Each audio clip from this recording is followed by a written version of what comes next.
পবিত্র মাটিকে আমি প্রণাম করি। आप लोगों ने ब्रिगेड मैदान से कॉम्पिटिशन करना तय किया है। बांकुड़ा की ये तस्वीर साक्षी है कि बंगाल के लोगों ने ठान लिया है 2 मई दीदी जाच्छे।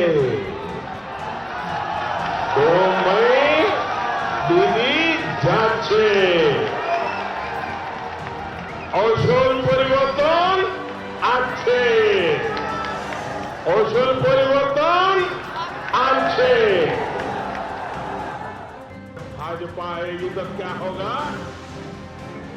भाजपा जब आएगी माয়ের पूजा होवे, माटे तिलक होवे, মানুষের सम्मान होवे। साथियों, आज जब मैं बांकुड़ा आया हूं तो यहां रामपाड़ा के बहनों भाइयों को भी विशेष तौर पर राम राम कहूंगा। रामपाड़ा में आप राम पुकारेंगे तो हर घर से राम निकलेगा। वनवासी समाज के भाई बहन वनवास के लंबे कालखंड में प्रभु राम के साथी रहे, सखा रहे हैं, संकट मोचक रहे हैं। इसी अपनेपन के भाव के कारण वो श्री राम का नाम लेते हैं। और सोचिए दीदी उनके साथ क्या क्या बर्ताव करती है। किसके लिए? किसी और को खुश करने के लिए? तुष्टीकरण और वोट बैंक की राजनीति ने आपको क्या बना दिया है? आपने अपना ये असली चेहरा 10 साल पहले दिखा दिया होता तो बंगाल में कभी आपकी सरकार नहीं बनती। ये हिंसा, ये अत्याचार, ये उत्पीड़न नहीं कर रहा था तो फिर माटी मानुष की बात क्यों किया?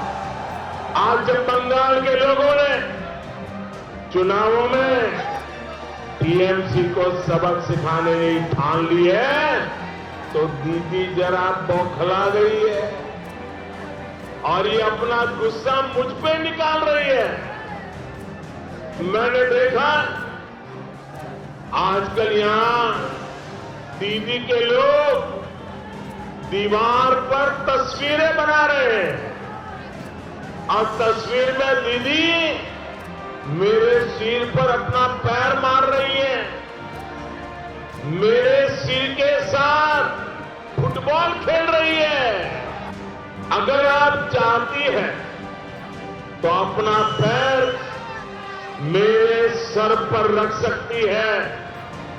दीदी आप मुझे लात भी मार सकती है, लेकिन दीदी मेरी दूसरी बात भी कान खोल करके सुन लीजिए। मैं आपको बंगाल के विकास को लात नहीं मारने दूंगा। अरे दीदी, ओ दीदी,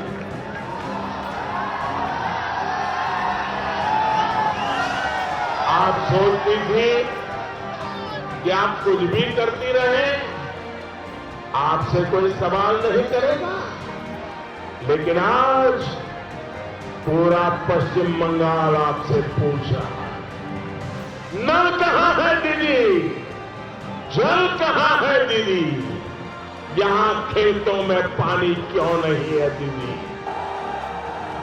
दीदी और उनकी सरकार ने 10 साल के दौरान पश्चिम बंगाल में क्या खेला किया, ये पूरा क्षेत्र इसका प्रत्यक्ष प्रमाण है। दीदी के 10 साल में सामान्य जन बेहाल हुए, लेकिन टीएमसी के नेता माला माल होते चले गए। बड़ी बड़ी गाड़ी, बड़ी बड़ी बाड़ी, ये किसके पैसे से खरीदी गई दीदी? क्या ये गरीबों का पैसा है कि नहीं है? ये आपका पैसा है कि नहीं है? ये आपका पैसा लूटा गया है कि नहीं लूटा गया है? बंगाल के गरीब लोगों के पैसे से माला माल हो रहे हो। जब घर बनाने के हर सामान पर टक लगेगा तो सिंडिकेट वालों का खजाना तो बढ़ेगा ही। जैसा मैंने कहा, टीएमसी का एक ही काम, जिसमें स्कैम करने का मौका नहीं है उस स्कीम को हाथ ही नहीं लगाना। स्कैम करने के लिए मौका मिले तभी स्कीम को लेना। और ये बात टीएमसी को भी अच्छी तरह पता चल गई है। इसलिए दीदी और उनके दल के लोगों ने बहाने तलाशने शुरू कर दिए। अभी दीदी क्या कह रही है? अभी दीदी कह रही है, अभी दीदी अभी से ईवीएम पर सवाल खड़े करने लगी है। 10 साल जिस ईवीएम ने उन्हें सत्ता सौंपी, वही ईवीएम अब उन्हें रास नहीं आ रहा है। साफ है दीदी, दीदी आपको पराजय दिन में भी दिखता है, पराजय रात में भी दिखता है।